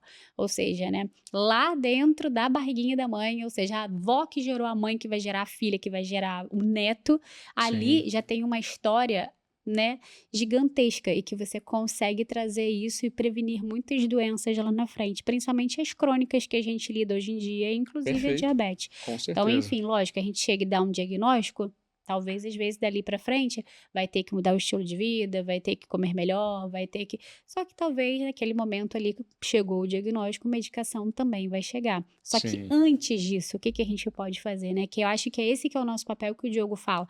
A gente perde o nosso tempo, 50 minutos, 40 minutos de uma consulta explicando ali, né? Porque se a gente não fizer isso, é aquela parte, todo mundo sabe que tem que comer Sim. bem, dormir bem, Eu fazer acredito exercício muito físico e nisso também. fazer, não me estressar, beleza, eu vou no médico para ele me falar isso. Se aquele paciente que chegou, entrou no teu consultório, ele não saiu com aquela chave virada, acabou, você perdeu aquele paciente. E eu costumo dizer que quando o paciente volta com os exames, eu realmente, a minha consulta acaba de revisão para ver os exames, acaba durando às vezes 1 hora. E até alguns colegas brincam, né? Caramba, mas o que que você fala em tanto tempo? Eu acredito muito na informação e na questão comportamental dentro das doenças que eu trato. Porque se simplesmente eu prescrever uma medicação, né, para o paciente executar, realmente, né, talvez eu conseguisse fazer isso em 15 minutos, em 20 minutos. Mas além de ter todo o cuidado de falar o que pode acontecer, de possíveis efeitos colaterais, né, dos principais motivos às vezes que fazem, né, as pessoas abandonarem o tratamento ou não retornarem na consulta médica, porque são doenças crônicas, então o paciente se sabota na grande maioria das vezes, né? E eles não veem o médico como um parceiro, como um aliado, eles veem o médico, na verdade, como aquela pessoa, como um juiz que vai estar ali, né, apontando para ele, criticando. E não é esse o nosso papel, na verdade, né? Então a gente está salvando vidas também. Quando a gente não vai ser negligente, não vai ser conivente se o paciente escolher errado, a gente vai estar ali para educar também, mas para acolher, isso é fundamental. Mas isso tem uma coisa. E aí a mudança do comportamento, né? Porque às vezes, assim, a relação com a comida, a relação com a atividade física, é tentar buscar exemplos, recursos, né, que você possa motivar a pessoa, né, e que vai além da glicose, que vai além do peso, né, e aí entra a definição de saúde, né, do bem-estar, do se cuidar, né. Eu digo muito assim, eu pergunto para o paciente, qual é o lugar que você vai passar a maior parte do tempo da sua vida? Ah, na minha casa. Ah, no meu trabalho. É no nosso corpo. O lugar que a gente passa full time do nosso tempo é no nosso corpo. É a nossa casa imutável. Então, se a gente não tiver esse cuidado, esse zelo, a gente realmente está se desconstruindo, está se destruindo. Essa é a grande verdade, né? Verdade, a gente fala bastante sobre isso, né? Eu achei que depois da pandemia as pessoas viraram um pouquinho mais a chave em relação à saúde, sabia? Porque antigamente era muito aquela, vou ao médico porque eu estou doente, eu preciso ir ao médico. Hoje em dia eu não vejo isso, eu vejo as pessoas indo ao médico buscando saúde. Sim. Eu acho que essa chavinha virou muito na pandemia, sabe? De tudo que aconteceu, até do próprio medo mesmo da morte, né? Sim. Enfim, às vezes a gente precisa lidar com a dor, né, para a chave virar e a gente realmente entender a magnidade da vida mesmo, né? Assim, eu não sei se isso é um viés pelo nosso perfil, ou do que se a população mesmo, entende? Eu tô falando meio advogado diabo aqui, Não, mas eu será que a entendo. população mesmo Mas eu adotou acho isso? Eu assim, acho que é Dia. muita relação com o nosso perfil, porque o Eu nosso acho perfil assim. é estilo de vida. Porque Não, o as cara que vai, pessoas o hoje em homem dia que elas vai querem chegar se lá no cuidar Rodrigo mais. é o homem que ou a mulher vai indicar, ou o homem que segue o perfil do Rodrigo e quer aquilo ali. Mas o que eu quero dizer é, grande maioria dos homens chegam pra mim com infertilidade que nunca fizeram um exame. Então, o que eu tô querendo dizer, eu ainda acho que Tem muita tem oportunidade, muita né? coisa para Ah, andar nesse sim, gente, com ponto, mas certeza. eu acho que nós estamos um pouco com esse viés um pouco sobre essa situação dessa noção das pessoas terem, porque o nosso Instagram, a rede social é muito legal nesse ponto, a Sim, gente educa ali dentro, né? Mas isso tem que ser muito batido mas isso ainda. dentro da medicina de verdade, assim, essa medicina com esse olhar funcional, metabólico, de saúde, medicina do estilo de vida, é um baby dentro da medicina. Isso aqui para É virar isso que uma eu tô realidade falando. vai demorar 30, 40 É esse anos. ponto que eu tô Entendeu? falando. A gente aqui, sinceramente, é um pioneiro numa medicina que vai vir daqui a Isso. 40 anos alguém vai Mas falar Sim, assim, tem muita caramba, oportunidade de é sobre conquista, né? isso. Mas Lógico. o que eu tô falando hoje, eu como urologista, eu peço uma colonoscopia, uma endoscopia, não é o que a gente aprende, infelizmente não é a grande maioria. Vacina, uma coisa que eu discuto muito também, né? Que acho que foge do tema aqui, mas Não, pode falar. representa essa parte do autocuidado, né? E da conscientização das pessoas. Porque eu fiz pediatria também, então já tinha esse olhar, né? De história vacinal. Mas eu percebo que tem um hiato. E do adulto jovem? Quem é o médico que vai perguntar se as vacinas estão em dia de quem tem 30 anos, 35? E o adulto E homem jovem? Não tem sim, médico? É exatamente. porque adulto ou mulher Então, jovem tá É na o gineco. ginecologista. O adulto homem jovem sai da pediatra e só volta pro urologista aos Isso é 50 algo que anos eu para bato fazer muito. toque retal e ver se não tem ou câncer se de tiver alguma próstata. doença e vai Só acompanhar com o Agora tem especialista aumentado, sabe por quê? O uso, infertilidade. não só infertilidade, o uso de hormônio. Eles estão bastante. buscando por causa de uso de hormônio, entendeu? Ou para fazer hormônio, ou para recuperar eixo. Mas não é uma realidade desse menino que sai com 16 anos de pediatra, né? Uhum. É um gap absurdo até os 30 e poucos anos. E aí realmente tem muita oportunidade aí de informar, educar e conquistar, né? E aí que bom que a gente também está tendo esse espaço aqui para Exatamente. dar a nossa contribuição, né?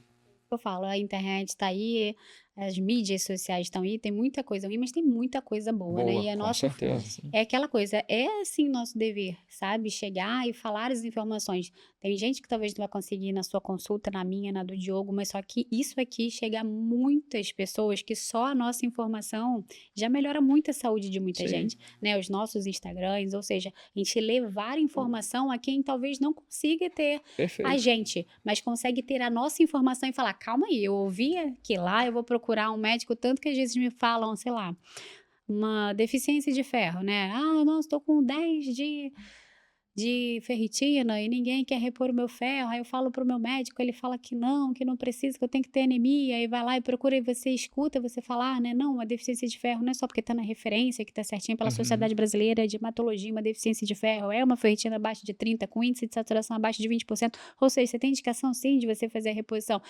Aquela pessoa ela vai ouvir, ainda mais distante, né? Que, enfim, fica perdida. Aquilo ali, ela não vai poder vir no nosso tratamento ou fazer reposição com a gente, mas ela vai buscar. Fala assim, não, fulano não veio. É indicação Inclusive, mesmo, doutora? levar a informação para Vai levar a conversar com o informação para médico. conversar e ela consegue. Isso eu recebo muito, sabe? De falar, poxa, eu não conseguia, tal. Eu sempre falo, busque segunda opinião, busque segunda Sim. opinião. A terceira, a quarta, a quinta, vai chegar a opinião correta, a gente vai te ajudar. Então, isso faz, né, da gente poder estar aqui e ter também, Claro. né, levar esse acesso a várias pessoas que não podem estar ou tentar fazer uma medicina que é o que a gente está buscando hoje em dia, né? Que é uma medicina muito mais individualizada e que, na realidade, é o que eu falo muito também, não é o futuro, tá? É o presente. Sim, exatamente. Porque, assim, não tem como a gente tratar 2 diabéticos iguais. Não tem como você tratar 2 pacientes com SOP igual. Como que você vai tratar paciente com SOP com sobrepeso, com SOP com obesidade, com SOP magra, uma com resistência insulínica, a outra não? Enfim, tudo da mesma forma. Mas mal bem é assim que a gente aprende na faculdade, a gente tem SOP, o tratamento é X, sabe? Então esse olhar a gente tem que vir, né, do que a gente vai tendo na bagagem e a gente vai trazendo para essa medicina que foi que eu falei e que eu falo para você, né, que a gente conversa super. O que a gente está fazendo hoje é um bebezinho. Esse Sim. olhar da medicina mais funcional, de saúde, né, buscando ali a prevenção, buscando o estilo de vida, isso aqui só vai estar muito mais tranquilo daqui a uns 30 anos, como tudo na A medicina. importância do podcast. Ele aproveitando, o Rodrigo é professor de faculdade. E o que Exatamente. mudou? Eu não vou falar o tempo que se formaram, né? Mas, Não, não. assim, Você pode falar que ele era meu colega de sala, o tempo não. o que me chama a atenção, você hoje dá aula.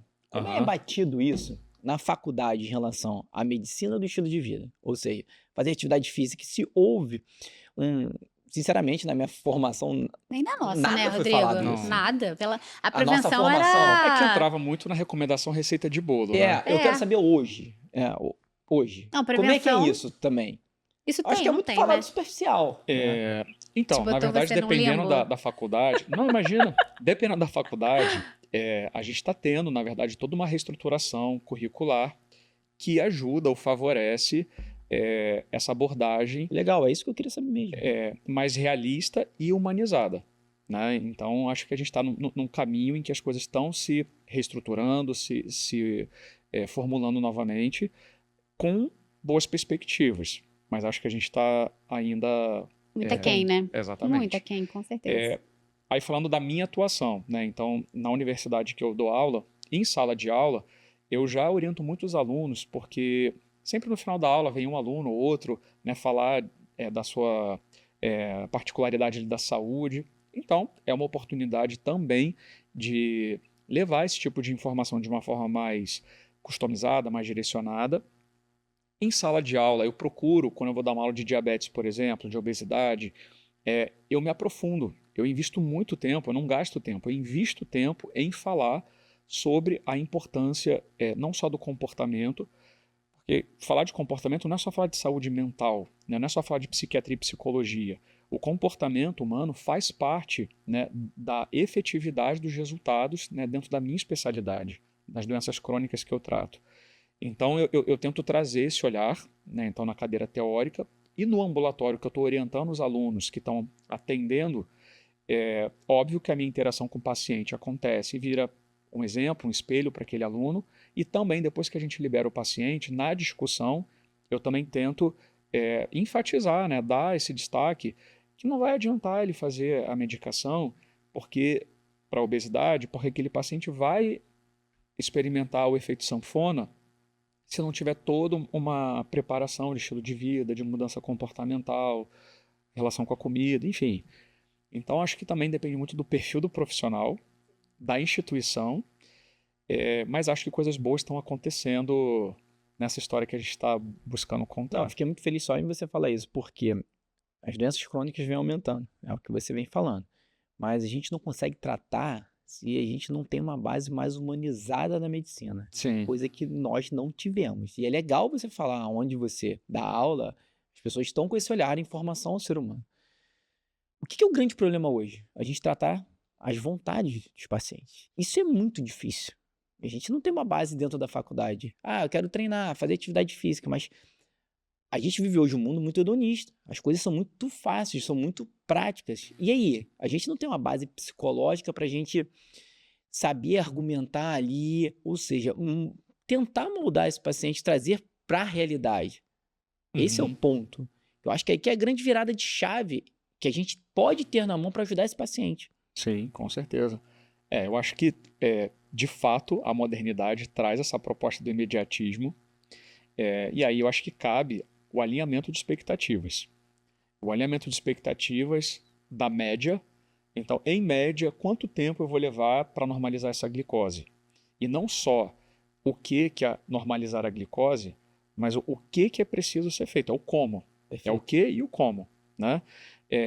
Tem paciente que quer ir numa consulta e ele quer voltar só depois de não sei quanto tempo, ou simplesmente ele acha que uma consulta só vai ser suficiente, vai resolver a vida dele. Então, acho que você tem que educar, de mostrar a importância de um acompanhamento regular. Uma maratona, não um tiro de 100 metros. Exatamente. Então, e eu costumo dizer também que, assim, para o tratamento dar certo, é uma parceria como se fosse uma dupla de vôlei de praia. Não adianta eu levantar a bola e o paciente não cortar, a gente não vai fazer o ponto. Então, eu tenho interesse na saúde dele, né? Assim como ele também tem que se comprometer na saúde dele. Tem que ser realmente uma dupla verdadeiramente de dois, né? E às vezes eu percebo que o paciente vai muito assim, com a expectativa de, eu vou no Dr. Rodrigo porque ele emagreceu fulano de tal. Isso, Porque ele cuidou muito bem do diabetes que chegou a 400, 500 e a glicose ficou 80.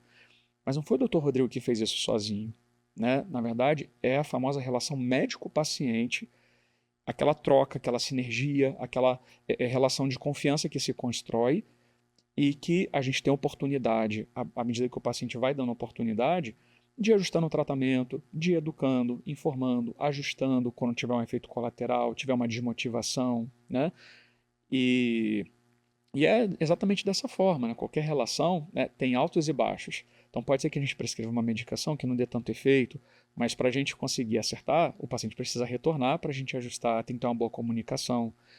Então acho que é legal ampliar toda essa parte aqui para as pessoas entenderem que cuidar da saúde de alguém não é matemático. As pessoas querem respostas prontas. E respostas prontas e breves, né? Então, assim, resolva logo o meu problema, né? Assim, o mais rápido possível, né? E para ontem, né? De uma forma muito objetiva. E nem sempre é assim. Não, e até deixar um alerta aqui. Se vocês buscarem um médico que vai te resolver em uma consulta um problema rápido, tá errado. Vai dar zebra. É o que a gente pega. Um homem com... Não dá para vender milagres, né? Exatamente. O que mais pego. Jovens hoje com hipogonadismo, com testosterona baixa e vai no médico ao invés de... Cara, hoje a causa mais comum de hipogonadismo é funcional. Estilo de vida péssimo. E os caras vão, pum, tomam hormônio. O que vai parar na gente para fazer recuperação de eixo com infértil. Então, não existe milagre. Medicina não tem atalho. Se um médico te propôs, está errado. Essa é a realidade. E eu acho que é legal aproveitar esse assunto também para alertar as pessoas de uma informação que me assustou. Em torno de 65% das pessoas com problemas sérios de saúde procuram orientação no chat GPT. Sabia que tava tão assim, não. Eu já imaginava Então, que isso ia acontecer com uma frequência bem elevada, obviamente, né? E aí eu acho que assim, é importante falar porque a gente estuda pra caramba, né? Então se forma, se especializa, se atualiza o tempo todo com cursos, congressos, simpósios, enfim. E aí essa simplicidade de usar a tecnologia de uma forma inadequada também é muito perigosa, né? Então a gente também tem que ter essa responsabilidade de saber até onde a gente vai com a informação que a gente recebe.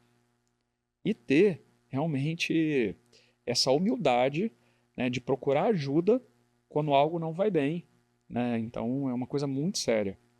E eu acho que vale a pena alertar as pessoas. Mensagem super importante. Com certeza. Deixa eu te perguntar, diabetes emocional existe? Essa pergunta eu já estava ansioso para fazer. É mito? É mito ou é realidade? Vamos quebrar os mitos. Vamos quebrar os mitos. Existe? Então, Estou com diabetes emocional. Então, dentro da classificação que a gente conversou, tipo 1, tipo 2, não existe diabetes emocional, né? Alteração de emoções, estresse, que faça com que a glicose que era normal fique alterada. O que pode acontecer é nas pessoas que já têm um quadro de diabetes, ou tipo 1, ou tipo 2, ou um quadro de diabetes mais específico, quando de fato se estressa. O que acontece quando a gente se estressa? A gente libera vários hormônios, várias substâncias no nosso corpo. Então a gente libera cortisol, a gente libera adrenalina, que são hormônios que atrapalham também a ação da insulina, né, para gerar exatamente a quebra de glicose, né, na tentativa de aumentar a energia para aquele quadro de estresse. Só que esse aumento de energia é num corpo que não tem uma insulina funcionando 100%. O que pode acontecer naquele momento? A glicose pode aumentar. Então, não raro, às vezes, o paciente chega na consulta falando assim, doutor, meu diabetes é emocional. Então, aquele meu filho que me dá trabalho, que me estressa, não quer estudar, ou anda com mais companhias, enfim. Está em fases difíceis, né, ou de desemprego, situações sociais, em que pode ser que realmente naquele período específico, né, a glicose possa, né, não estar controlada por conta do estresse, né? Mas o estresse isoladamente como gatilho para desencadear um diabetes, não. Olha que também é um momento que vai desafogar na comida, né? No doce. Geralmente na ansiedade vai comer mais e vai aumentar. É uma possibilidade, bem lembrado. E o papel do sono no metabolismo? Porque o que eu vejo, assim? todo mundo entende que a alimentação é realmente Uhum. importante, exercício físico é importante, até o estresse, né? O pessoal leva, né? Eu tô estressado, levei pra glicose e tal. Mas assim, eu vejo muito a negligência do sono em relação à vida como um todo, né? Uhum. Mas em relação ao metabolismo da glicose, tem impacto? Essa pessoa, se não dormir bem, ela vai emagrecer tranquilamente, ou tem um metabolismo mais lento, ou tem relação, né, dos hormônios, a melatonina com a insulina, enfim. Conta um pouquinho pra gente sobre isso. Aqui daria um outro bate-papo, É, né? né? Mas eu vou tentar Mas ser, vamos ser lá. breve. Não, Vamos mas não lá. precisa não, isso aqui é um podcast. Pode falar. Já tá convidado pro próximo podcast pra gente falar só Ó, disso. os melhores a gente vai fazer sequências, entendeu? Maravilha. Best-seller. Vamos lá. Então, o sono pode impactar negativamente no controle do diabetes de diversas formas. Vamos pensar primeiro uma pessoa que tem a apneia do sono. O que é isso, né? Então, ela faz pausas respiratórias superiores a 10 segundos, né, de forma intermitente, né, ao longo de uma noite de sono. Então, essa apneia também libera vários hormônios que atrapalham o controle da glicose, inclusive o cortisol, né? Então, o cortisol é um dos hormônios que contrarregulam, que atrapalham a ação da insulina e podem aumentar os níveis de glicose.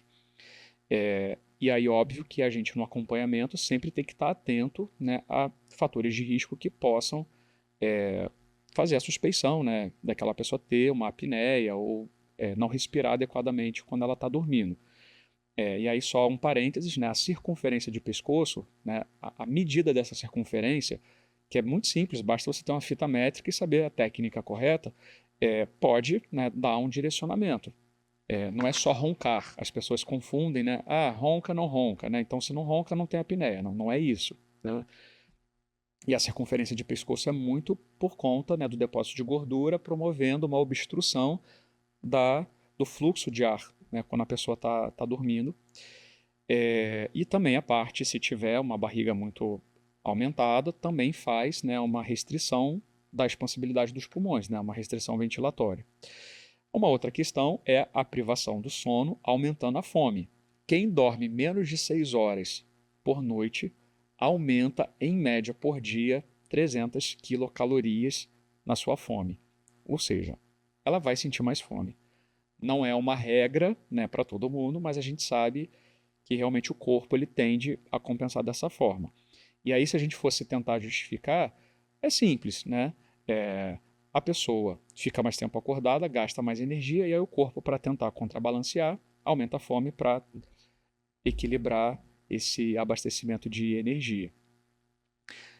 Uma outra questão é que a gente sabe que distúrbios do sono ou privação de sono tem uma relação também com comportamentos mais ansiosos, né? A pessoa pode ter um déficit de memória, alterações comportamentais, tipo irritabilidade, né? Então, uma pessoa que tem um limiar de paciência, às vezes, menor. E tudo isso, de alguma maneira, pode contribuir, né, com o controle do diabetes. E aí lembrar também que assim, o diabetes por si só, se a gente pensar num nicho de pessoas, né, com essa doença que precisam furar o dedo, embora a gente tenha outros recursos tecnológicos hoje que evitem, né, essas picadas de dedo, mas que tenham que aplicar múltiplas doses de insulinas ao longo do dia, fazem hipoglicemia, tudo isso impacta na parte comportamental e na saúde e no bem-estar em geral desse paciente. Então, se ele dorme mal, às vezes porque tem uma relação com hipoglicemia, mau controle do diabetes, né? Pode ter muitos pesadelos, esse sono ele não é profundo, ele é um sono mais superficial. Tudo isso impacta, né, em como vai ser o dia dessa pessoa. E aí a pessoa vai faltar mais trabalho, né, e aí traz várias outras questões, né, que vão muito além só de dormir pouco, né, e aí entender também por que está dormindo pouco. Está relacionado ao controle glicêmico, está relacionado à parte emocional, é uma apneia que está associada. Olha quanta coisa tem para a gente investigar e mergulhar nesse universo do paciente para poder ajudar ele da melhor forma, né? E qual seria a relação da diabetes com as doenças mentais? Depressão? Existe uma relação? Total. Na verdade, assim, primeiro, se a gente for ver em números de pacientes, né, se a gente fosse desenhar um gráfico da depressão e do diabetes tipo 2, são doenças em progressão. E tem uma intersecção também quando a gente fala em mecanismos, né, que geram essas doenças. Uma das fisiopatologias, né, das alterações de quem tem diabetes tipo 2 é a ativação do eixo, né? Então, o hipotálamo, a hipófise e a ativação do cortisol, que é o hormônio do estresse, que não só atrapalha a ação da insulina, mas também inibe a produção de serotonina. Então, essa hiperativação, né, poderia justificar não só o diabetes tipo 2, mas também um dos mecanismos de depressão. Então, tem relação sim. Até a própria demência, Alzheimer também está muito associado, né? Sim, exatamente. Parte metabólica, né? Você vê, né? Como a prevenção, caramba, a gente tem que falar muito sobre isso, né?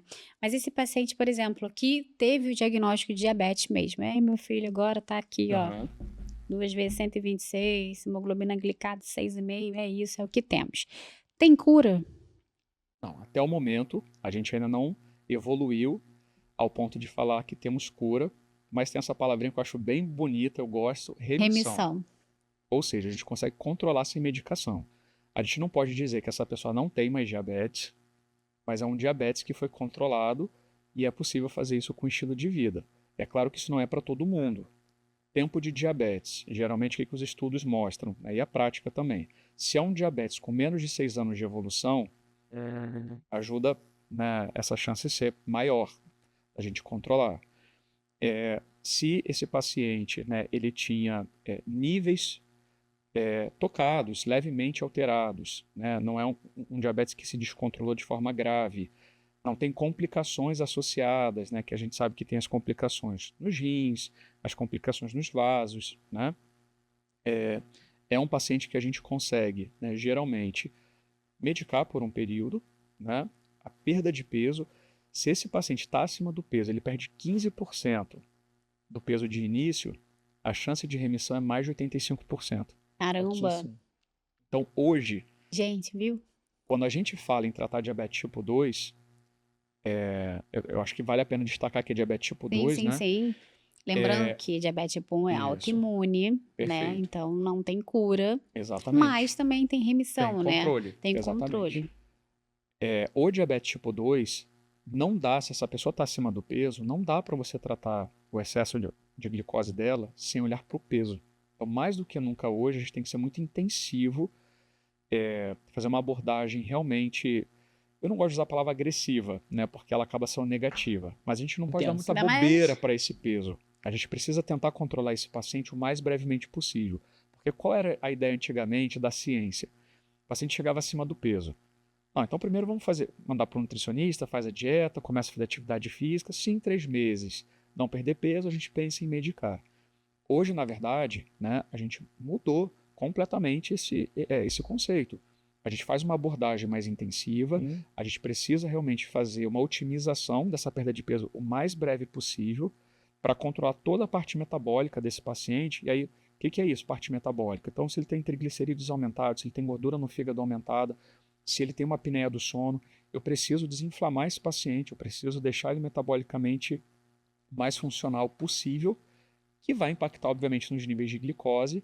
E aí, dependendo do quanto esse paciente perde de peso, a gente pode ir tentando depois fazer a retirada das medicações para ver se a gente promove a remissão e esse paciente consegue seguir a sua vida, né, com um bom estilo de vida. Entra Geralmente quebrar essa esse a ciclo. Exatamente. proposta. Quebrar esse ciclo da inflamação, né, e toda a parte de metabolismo disfuncional que se estabelece, né? E pensando em tratamento hoje, o que tem de tratamento para diabetes? Agora Agora, tem muito. antes disso, até isso, só para resumir isso que o Rodrigo falou, porque é muito comum. O paciente toma uma medicaçãozinha lá e esquece, não faz dieta, não faz atividade física, é exatamente o que você falou agora, né?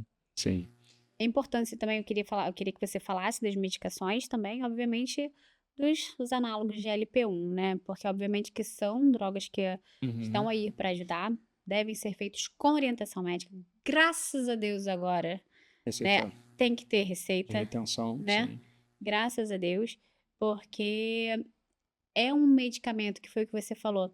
tem um super efeito realmente, mas se é usado por quem não sabe ou só quer ser emagrecido, né? Porque Uhum. às vezes não é nem o objetivo a diabetes e são outros, Sim, né, outras coisas que realmente podem advir desses medicamentos, e fazer sozinho e aí tem um monte de problemas, aí sempre é aquela mídia também, né? Esse remédio tal, aconteceu isso, isso e isso. Poxa, a gente sabe que se feito de forma correta, com ajuste, com acompanhamento, enfim, fala um pouquinho pra gente das medicações, né? Desde as orais e agora com as injetáveis. injetáveis. Perfeito. E muitas pessoas não valorizam uma medicação tão eficaz, tão segura, uma das mais estudadas, e está disponível, né? Livre acesso às pessoas, é direito dos pacientes, tá? Eu vejo muito preconceito das pessoas entrando, os próprios pacientes vão entrar com a metformina. Existe um preconceito, né? Em relação a começar o tratamento, É. na verdade, eu acho que tem um desconhecimento, tem muitos tabus, né? Então, principalmente pelos efeitos colaterais, né? Então, diarreia, né? Alterações gastrointestinais. Então, muitas vezes, né? O paciente, ele já, antes de começar o tratamento, ele já realmente tem essa defesa e acha que isso vai acontecer com ele. Mas tá aí uma droga que eu estudo muito, ele é fantástica. Eu uso para muito várias outras coisas hoje em dia, né? Não só Sim, necessariamente só pro diabetes, né? Então a gente usa em síndrome dos ovários policísticos, na perfeito. doença, no Hashimoto, na própria doença autoimune do Sim, tem muitos hipotireoidismo. estudos. Tem muita coisa, e eu vejo na prática, sabe? Então, quanto mais eu estudo a metformina, mais eu vejo benefícios, assim. Até algumas questões de infertilidade também Sim. na mulher. Na SOP, né, porque é Sim, uma das principais causas de infertilidade feminina hoje em dia é a SOP e sim, a endometriose, né, e a base da SOP é a resistência insulínica. insulínica, né, e além de tudo Perfeito. ela é um antioxidante também, né, então ela tem várias ações ali, né. Sim. Então é uma droga que eu gosto bastante de E, usar. né, assim, Mas os efeitos bem. colaterais, eles são bem ruinzinhos, né, os É, pacientes às vezes não aguentam principalmente a diarreia, né. mas a gente tem a liberação XR, né, que é de ação lenta, né, de liberação lenta, que aumenta a tolerabilidade do paciente e minimiza os efeitos colaterais. Então, eu acho que eu geralmente assim nem prescrevo a formulação regular. Eu já parto já para XR exatamente para não gerar esses anticorpos, né, essa defesa do paciente, né, que não deu certo para mim, não me adaptei bem. Então a gente já tenta otimizar, faz a liberação XR, né? E geralmente, né, começando com doses menores, a tendência é a gente conseguir unir eficácia e segurança, né? Tentar burlar esses efeitos colaterais que são tão temidos. A gente tem as sulfonilureias, que são drogas mais antigas, que estimulam a secreção de insulinas. A gente tem as glitazonas também, que atuam sensibilizando a ação da insulina. Os inibidores da DPP-4, que são drogas, né, que vieram um pouquinho antes, né, dos análogos de GLP-1 nesse sistema das incretinas, mas que com uma potência menor. E a gente tem os análogos de GLP-1 que trouxeram, né, junto com os inibidores de SGLT2, que são medicamentos que ajudam a excreção de glicose, né, são glicosúricos, ajudaram a revolucionar o tratamento do diabetes tipo 2, porque são medicações que não tratam só a glicose, né, ajudam a reduzir a glicose, mas são medicamentos que protegem o coração e também têm efeito na proteção dos rins, né, Essas tem só efeito para o pessoal entender, renoprotetor. as vulgas canetinhas. Isso. E é vulgo mesmo porque a gente hoje tem análogo de GLP-1 oral. Então, o que é mais frequente são os injetáveis, né? São as canetinhas injetáveis via subcutânea, mas a gente tem a semaglutida, por exemplo, que é muito conhecida pelo Ozempic, que é uma injeção por semana subcutânea. A gente também tem o Ozempic oral, né? Que a gente chama de Rybelsus. Então, e tem outras propostas aí de novos análogos de GLP-1 orais de serem Hoje mesmo chegou comercializados. no Brasil o Mondiaro, né, que a tirzepatida já Tirzepatida. estava, né, nas farmácias de manipulação, mas o Mondiaro chegou hoje no Brasil, em todas as farmácias. E Exatamente. ele vem também com uma dupla, né, um duplo GIP análogo, e né, de GLP-1. GIP e de GLP-1. Exatamente. Que justifica a potência, né? Então, a potência em controlar o diabetes, né, ter superioridade aos outros análogos, e a potência também em perda de peso. Acabou de sair agora no Congresso Europeu, foi anteontem, um estudo Eu comparando vi, a semaglutida 2,4 mg, 1,7 2,4, com a tirzepatida nas doses 10 e 15, que é o Mondiaro. E a É, gente tem superioridade de perda de peso e redução de cintura. é uma droga excelente, mas muito importante, eu queria que você sinalizasse o perigo das pessoas utilizarem de uma forma. Eu acho que é deixar essa mensagem, uma droga perfeita sabendo utilizar, mas qual é o perigo não sabendo utilizar? Eu acho que a automedicação, na verdade, sempre é um caminho perigoso, independente do tipo de medicação, né? Então, e aí eu acho que é do básico. Tem indicação, então a gente vê que muitas pessoas, infelizmente, usam essas canetas, até conhecidas como canetas emagrecedoras, né, que são os análogos de GLP-1. Não gosto do termo, mas é como a mídia acaba é, contando essa história, né? E as pessoas também conhecendo, de forma recreativa.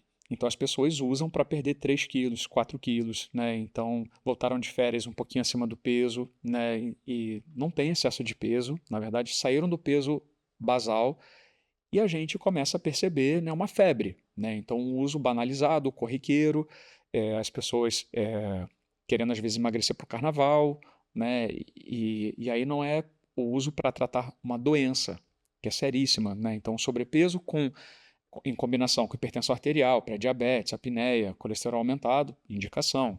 Ou simplesmente tem uma obesidade, também indicação. Caso contrário, né, é um uso que não foi estudado, não foi aprovado. E aí, como assegurar, como atestar a segurança dessa substância nessas pessoas? E aí as pessoas ganham, na verdade, um respaldo, elas se protegem. Ah, mas porque o meu vizinho fez, porque meu amigo fez. E isso não é ciência.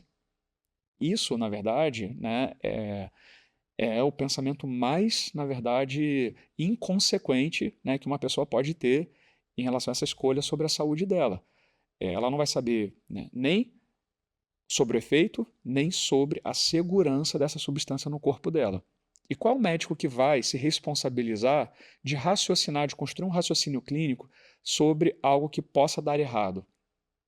Provavelmente, se algo der errado, essa pessoa vai buscar uma emergência, né? Então não vai estar sendo acompanhada, que aumenta o risco, né, de construir um raciocínio clínico, de ter intervenções, né, no momento certo, da forma adequada. E aí eu acho que a gente está falando de uma boa medicina, né? De uma boa medicina, de usar medicamentos, né? Isso não é um castigo, né? Então eles estão aí como ferramentas para nos ajudar a ter bons resultados, né? Nós como profissionais de saúde, o paciente também para obter saúde, mas desde que seja utilizado de uma forma racional, consciente e segura, né?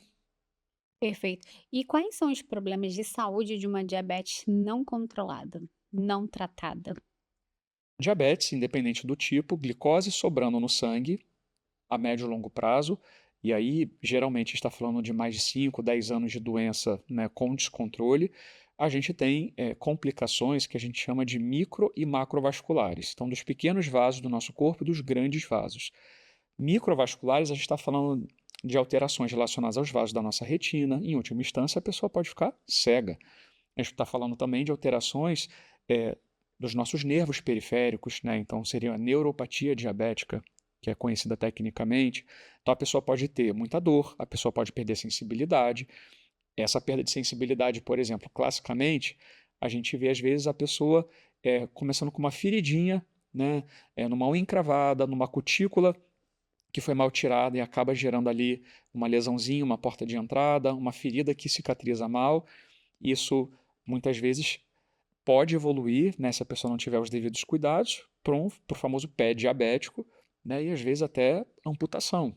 Disfunção erétil Então, também, né? disfunção erétil é uma alteração não só das alterações nervosas, mas alterações Vascular. vasculares relacionadas Alteração da fertilidade. ao diabetes.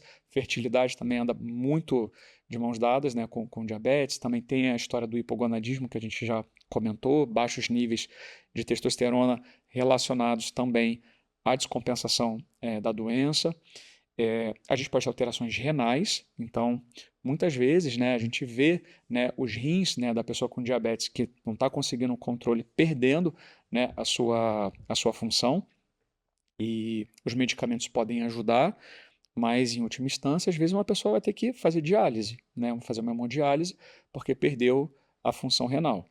E tem as alterações dos grandes vasos, que a gente teme bastante, porque são situações que podem matar a pessoa agudamente, que é o infarto. Então, as pessoas com diabetes, principalmente descontrolado, têm uma maior chance de infartar, maior chance de ter um derrame cerebral, um AVC. Então, a gente precisa, na verdade, trabalhar na esfera preventiva. Se a gente falar de prevenção primária, não ter o diabetes. Aconteceu o pré-diabetes e o diabetes, o que a gente faz com isso? né? Então, a gente vai enfrentar, a gente vai encarar essas doenças da melhor forma para gerar um controle e prevenção dessas complicações todas que a gente tá falando aqui, que pode impactar na vida, né, da pessoa e até levar ao óbito também. A hipoglicemia é muito frequente, né, com drogas com uma potência maior, como as insulinas, por exemplo, as sulfonilureias, populações especiais como idosos, pacientes com problema no fígado, problemas renais. A gente sabe que essas pessoas têm uma chance maior de fazerem níveis de hipoglicemia, que a gente define como o nível de glicose no sangue abaixo de 70 mg por decilitro. Geralmente a pessoa tem sintomas, então pode ter visão turva, tremores, pode suar bastante, pode ficar confusa, então ter uma confusão mental. Não sei se eu já falei, mas se eu não falei, a própria visão turva, sensação de fraqueza, iminência de desmaio ou até mesmo desmaio, convulsão e coma. Então, situações mais drásticas, né, mais graves, a pessoa pode perder a consciência e se não tiver uma condução, né, adequada, um tratamento correto, ela pode realmente evoluir para o coma e até o óbito. Então, são situações muito sérias que a gente precisa do médico, né, valorizando muito o nosso papel no acompanhamento e na orientação dos pacientes. E como é feito esse acompanhamento? Hoje o paciente tem um diagnóstico de diabetes, vai para o seu consultório, você dá o diagnóstico. Como é que é esse acompanhamento no seu consultório? Aí a minha resposta é que os pacientes mais detestam ouvir. Depende. Se é um paciente que está com uma alteração leve, a gente consegue espaçar as consultas, né? Começa o tratamento e a gente consegue estar revendo esse paciente, essa pessoa, em 1 a 3 meses. O diagnóstico inicial. Aí. Exatamente. Qual é o fator de decisão para ser um mês? Às vezes é uma pessoa com uma condição de entendimento mais limitado, né? Um idoso que às vezes estava numa consulta sem um acompanhante, sem um filho, sem um neto, e a gente precisa, né, assegurar que o tratamento que a gente está recomendando, todas as informações que não são poucas, elas vão estar sendo realizadas, foram entendidas e realizadas, então a gente deixa um tempo de retorno menor. Agora, um paciente que tem um bom entendimento, sinaliza ali, né, uma boa motivação para aderir ao tratamento, a gente pode estar espaçando 2, 3 meses, um tempo maior. Agora, se chega um paciente com uma hiperglicemia grave, e qual é a definição de hiperglicemia grave? Geralmente níveis de hemoglobina glicada acima de 9% ou de glicemia de jejum acima de 250 mg por decilitro. Ou seja, são níveis de glicose muito elevados, com ou sem sintomas, mas principalmente com sintomas. Às vezes eu começo o tratamento e já peço para esse paciente voltar na semana que vem. Esse paciente tem meu contato, então ele vai me sinalizando como é que estão, né, os níveis glicêmicos, né, ele vai estar monitorizando essa glicose, seja por sensor, que hoje a gente tem essa tecnologia disponível. Sobre isso também. E a gente tem a ponta de dedo, então, de alguma forma, a gente vai estar acompanhando, monitorando e entendendo, né, a direção que aquele tratamento inicial está nos dando em relação a resultados. É legal o pessoal também ver, porque hoje em dia também a tecnologia ajuda, né? Então, Claro. não necessariamente a gente precisa só A gente hoje tem congressos só de tecnologia em diabetes. Caramba, As bombas de infusão de insulina para quem faz a insulinização plena, né? Então precisa tomar doses totais de insulina, né? Para corrigir a hiperglicemia. DM1, né? É uma possibilidade de bomba. Ou o diabetes tipo 2, né? Que não produz mais insulina, que às vezes também, né, numa fase mais avançada da doença, pode ser o caso. Não é o mais comum, mas é uma possibilidade. Então a gente tem os sensores de glicose hoje, né, que são dispositivos, né, que a gente tem a agulha só como guia, mas o silicone que na verdade fica ali no interstício do paciente, que é uma região para medir a glicose. A grande vantagem é que esse sensor ele poupa o paciente de múltiplas picadas no dedo. Salvo se assim, o paciente está com sintomas de hipoglicemia e o sensor está dando uma glicose normal. Opa, a gente precisa realmente fazer uma dupla checagem aqui, vamos fazer uma ponta de dedo para ver se realmente não está fazendo hipoglicemia ou se é uma outra causa. Então a gente tem esse sensor que é muito prático, a gente geralmente tem um aplicativo desse sensor que é baixado no celular e a gente consegue fazer escaneamentos, né, frequentes.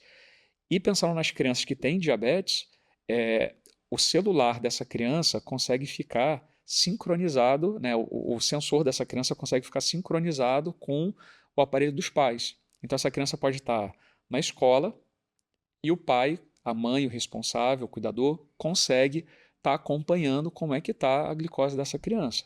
Então é a tecnologia trazendo conforto, trazendo segurança, trazendo informações, né, que mudam muitas vezes a dinâmica da família, né, trazendo mais tranquilidade e assertividade no tratamento também, porque nós médicos a gente consegue ter uma plataforma no computador em que a gente também é capaz de fazer esse acompanhamento.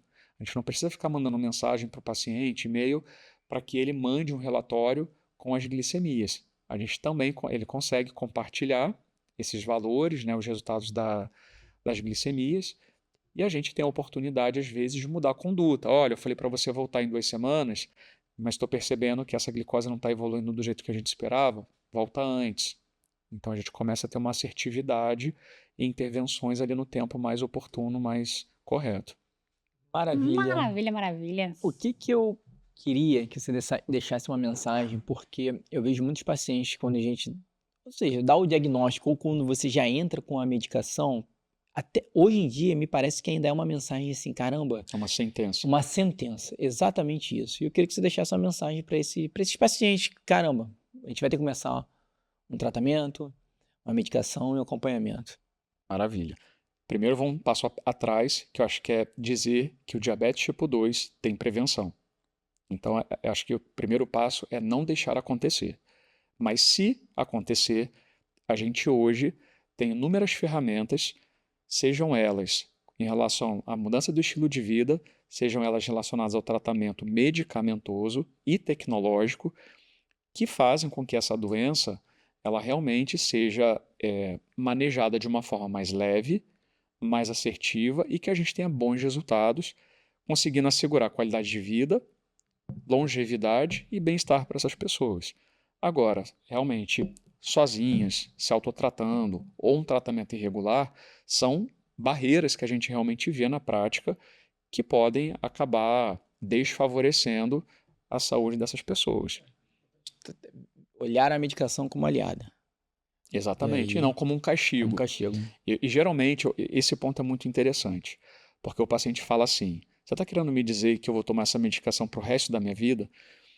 E eu falo: não tem essa resposta, porque a gente não tem a cura ainda, então eu prefiro viver o momento. Então, no momento, você precisa dessa medicação. Agora, eu queria que você fizesse um raciocínio contrário. Pensa o paciente que senta nessa mesma cadeira, que recebe um diagnóstico e que, infelizmente, a gente ainda não tem o tratamento adequado para essa doença.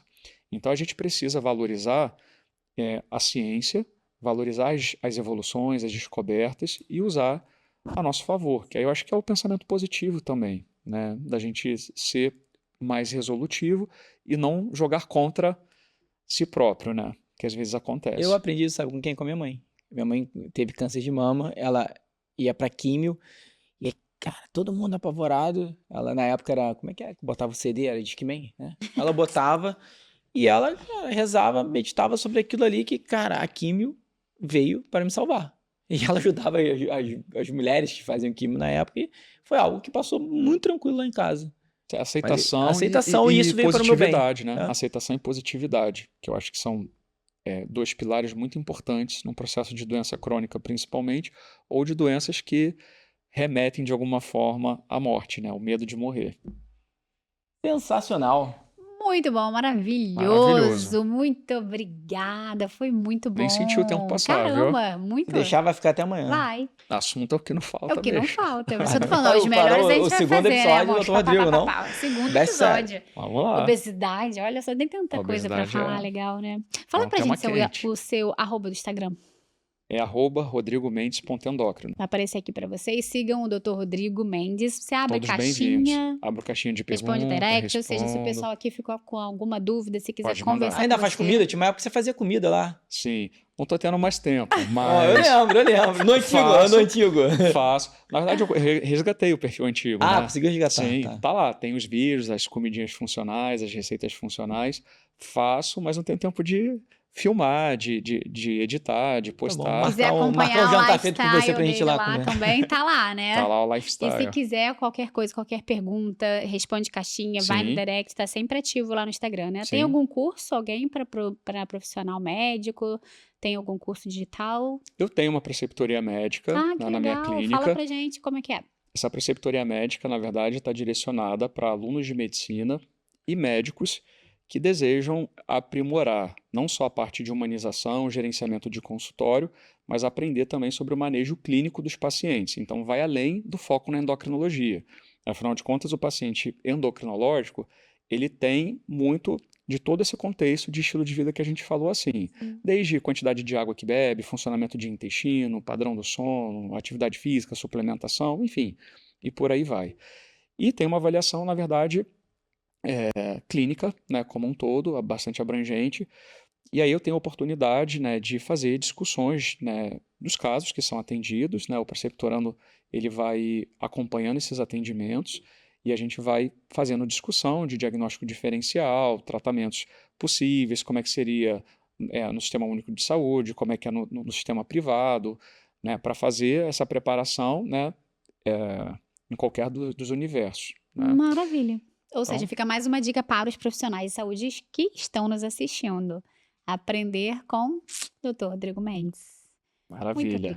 Muito obrigada pela sua presença aqui. Amor, ó, um livrinho de presente. Também, olha, esse Vamos livro aqui, presentear ó, o nosso na loja convidado. Ânima. Olha. Esse aqui é um presente pra você. Poxa, É. obrigado. Autografado Fátima. pelo Bertaldinho e Olha. pela Kênia. História de Fátima, contato Um do dia bem Bertado aqui. especial, né? Exatamente, logo hoje, é verdade. Hoje Obrigado dia de pelo Nossa Senhora de carinho. Fátima, porque Sim. vai mais à frente. É que Mas o vai mais à Rodrigo frente. veio hoje, dia 13 de maio. Dia especial. Muito obrigada, viu, pela sua presença. Foi muito, muito bom, muito esclarecedor. Obrigada de verdade. Obrigado a vocês Viu? pelo honroso convite. Espero ter levado informações úteis, né, para o público de vocês. E educação, né? Acho que é o que move, é a semente que a gente tem certeza, né? Boas sementes da informação, do conhecimento que a gente consegue deixar. Então, Plantadas, obrigado é mais uma verdade. vez. Pessoal, não se esqueça de se inscrever no nosso canal, @Anima Saúde Podcast. A sua inscrição pra gente é muito importante. Se você gostou desse episódio, compartilhe nos seus grupos de WhatsApp.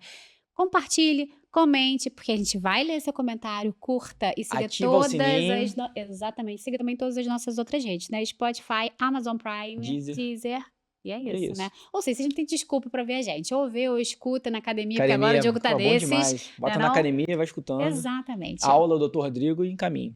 Ninguém Se pode perder inscrevam isso. no nosso canal, hein? Compartilhem a gente para essa informação chegar a mais lugares. Mas deixa eu dar o tchau com o São Bento aqui, tá É. bom pra caramba. Tchau, tchau, pessoal. Fique Tchau, com muito Deus. obrigada. Tchau. Tchau, tchau. Até a próxima quarta-feira.